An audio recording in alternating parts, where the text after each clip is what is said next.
Pour moi, il y a une catégorie de population sur cette planète. Tu ne peux pas faire plus gros raté que ces gens-là. C'est les hommes, et attention, je m'arrête pas là, parce que figurez-vous qu'il y a des sous-catégories. Oui, oui. Mais donc, je disais, les hommes qui ont été éduqués par des mères célibataires, dont le daron s'est barré 20 ans en arrière chercher du lait, on l'a jamais revu, il a jamais été là.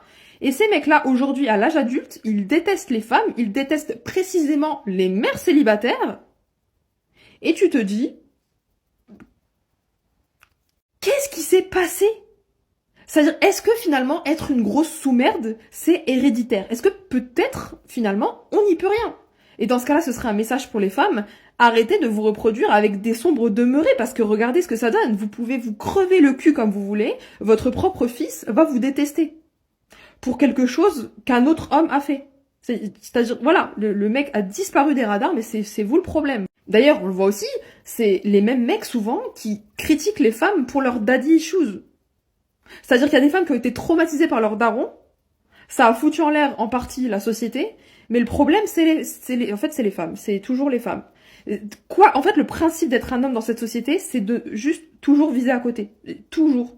Jamais tu... Non, en fait, dès qu'il faut viser l'homme, tu vises pas, c'est juste ça. C'est que ça. Même si le mec en question, c'est un mec qui a contribué à te faire venir au monde, parce que t'as 50% de sa génétique, il en a jamais rien eu à foutre de toi. Il aurait pu te laisser crever sur un trottoir tellement il en avait rien à foutre. C'est un bon gars, c'est un chic type, c'est sûr. C'est sûr, c'est un chic type. Qu'est-ce que vous voulez débattre avec des mecs dont le vécu, c'est ça? Moi, à partir de là, je discute plus. C'est-à-dire, à un moment donné, t'es la honte de ta propre daronne. La personne qui t'a mis au monde, elle doit se dire, qu'est-ce que j'ai fait? Sans faire exprès, j'ai jeté le bébé, j'ai éduqué le plein satin. C'est une dinguerie. C'est une dinguerie. La société ne pourra jamais me pardonner de ce que j'ai fait là. Si un homme n'investit pas financièrement sur toi, il ne t'aime pas. Pourquoi? Parce que l'investissement financier d'un homme seconde son investissement émotionnel. Les hommes investissent dans des choses inutiles. Casino, poker, whatever. Ils savent que ça va pas forcément leur retourner en fait. Ils savent qu'ils investissent à perte. Là où ils prétendent te vouloir, là où ils ont accès gratuitement à ton corps, là où ils n'ont pas besoin d'investir énormément, là où ils n'ont pas besoin de trop donner, ils vont avoir accès à la chose la plus précieuse sur cette planète. Est-ce que tu penses réellement que c'est normal? Un homme qui n'investit pas financièrement sur toi ne t'aime pas et il pense qu'il peut t'avoir comme ça gratuitement. La vie est belle. Si toutes les femmes savaient à quel point elles étaient puissantes, évidemment qu'aucun homme faible n'aurait accès à aucune femme. Parce qu'il n'y aurait plus aucune femme faible. Donc tu vas te réapproprier ta puissance, pour ça tu vas reprogrammer ton subconscient et tu vas arrêter de te contenter d'un homme qui te dit t'aimer, là où il aime davantage son poker, son casino, ses bouteilles en boîte de nuit. Parce que pour ça il investit. Pour ça il n'y a pas de souci, pour ça il dépense. Ton corps de femme, ton énergie, ton soutien inconditionnel, ta féminité, ta beauté, ton essence, ton aura. Tout ce que tu fais pour lui.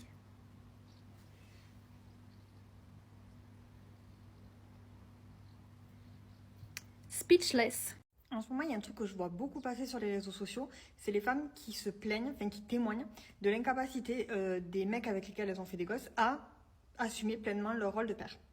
Alors moi, j'ai un truc à vous dire, c'est on est en 2025, vous êtes des femmes, vous avez la capacité à faire des gosses toutes seules. Pourquoi vous allez vous emmerder avec un homme qui, visiblement, ne sert à rien? Alors, je ne dis pas que c'est 100% des hommes.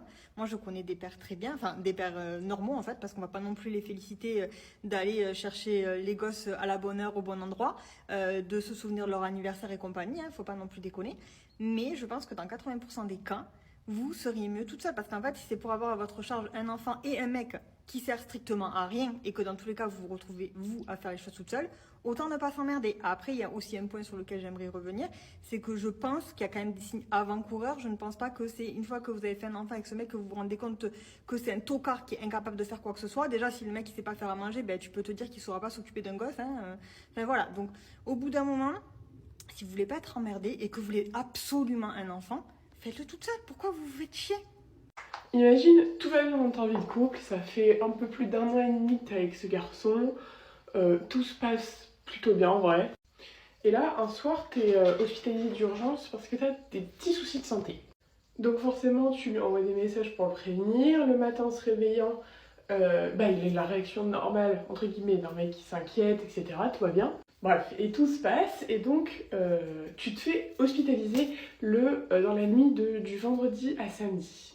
Et le samedi soir, il a une soirée, mais c'est complètement ok, genre t'es vraiment pas une meuf chiante, tu t'en fous, il a une soirée avec ses copains, enfin, tranquille. Et en fait, ce soir-là, pendant que toi t'es sur ton lit d'hôpital en train de scroller sur TikTok parce que tu n'arrives pas à dormir, tu n'as aucune nouvelle. Quand je vous dis aucune, c'est vraiment aucune nouvelle. Sauf que comme t'es pas du tout une meuf chiante, tu le laisses profiter de sa soirée, tu te dis qu'il doit tellement bien s'amuser que forcément il fait pas gaffe à son téléphone, etc. Et tu banalises ça. Tu t'endors un peu énervé et quand tu te réveilles, forcément aucune nouvelle de sa part. Donc tu lui envoies un message en mode coucou, qu'est-ce que tu fous, genre. Et là, comme par hasard, il répond, mais hyper froidement. Vous sentez-le. Tu lui dis que quand même c'est pas cool, enfin il t'a quand même laissé une nuit sans aucune nouvelle, parce que c'est vrai qu'envoyer un message ça prend 3 secondes 30. Et là, l'excuse du mec c'est on s'est tellement amusé que j'ai pas touché à mon téléphone, ou j'ai zappé de t'envoyer un message, un truc comme ça. Déjà, le mec est hyper louche puisque ce n'était jamais dans ses habitudes. Il avait fait plein de soirées tout seul jusque-là et c'était jamais son genre de comportement. Il prenait toujours le temps de t'envoyer un message, etc. Donc là, instinct féminin, tu lui poses quelques questions, est-ce que ça s'est bien passé, etc. Tu sens qu'il est très très froid, et forcément, ça ne tombe pas. Toi, t'es déjà au bout de ta vie, parce qu'en plus t'es à l'hôpital, tu souffres. En plus, quand pendant que toi t'étais à l'hôpital, il était en soirée, le lendemain matin, il est même pas venu normal de te demander comment tu allais, quand même. Et je rappelle, il est important de rappeler que ce n'était pas du tout dans ses habitudes, genre à l'opposé, extrême opposé. Comme tu es assez proche de sa mère, tu apprends par tout hasard que toi tu es à l'hôpital, il ne l'avait pas dit à sa mère, et donc elle propose que comme il était censé venir te voir le soir, elle vienne aussi, ce que tu acceptes. Les heures avant sa venue, tu te bats avec lui par message pour essayer d'avoir des explications, des justifications, essayer de comprendre d'où vient le problème, même si tu l'avais déjà compris. Elle se ramène dans ta chambre d'hôpital avec sa mère. En plus, il croise ton parrain, etc. Il lui dit bonjour. Tout va bien, tout va bien. Donc à ce moment-là, il est 18h. On sentait qu'il y avait une légère tension entre vous, mais pas de là, à dire que il y avait vraiment quelque chose de grave. Et attention, détail qui a son importance, avant de partir, comme t'étais vraiment fatigué dans le gaz, t'étais shooté aux médicaments, tu lui fais une bise. Et il te réclame un bisou. Finalement, comme d'habitude. Et comme tu n'avais toujours pas d'explication, tu essaies de te battre pour avoir une explication de pourquoi il est comme ça du jour au lendemain. Genre le jour et la nuit, vous voyez. Et il finit par te dire, on en parlera quand tu seras sorti de l'hôpital. Non, en fait, t'es pas un cheval, on ne fait pas avancer avec une carotte, c'est non, c'est non. Et donc là, t'appelles une copine, appelle un ami, vraiment. Et donc, tu lui dis que, écoute, tu sais ce qui va se passer, autant qu'il te le dise maintenant. Genre, carrément, c'est toi qui annonces ta propre rupture. Et donc, le mec te quitte par message quand t'es sur ton lit d'hôpital, alors qu'il était dans ta chambre avec sa mère 3 heures avant. Le message est court, il fait approximativement 3 phrases. Ça suffit pour te démolir puisque le mec n'a même pas pris le temps d'expliquer un peu mieux le pourquoi du comment. T'essaies de comprendre, tu comprends sans vraiment comprendre.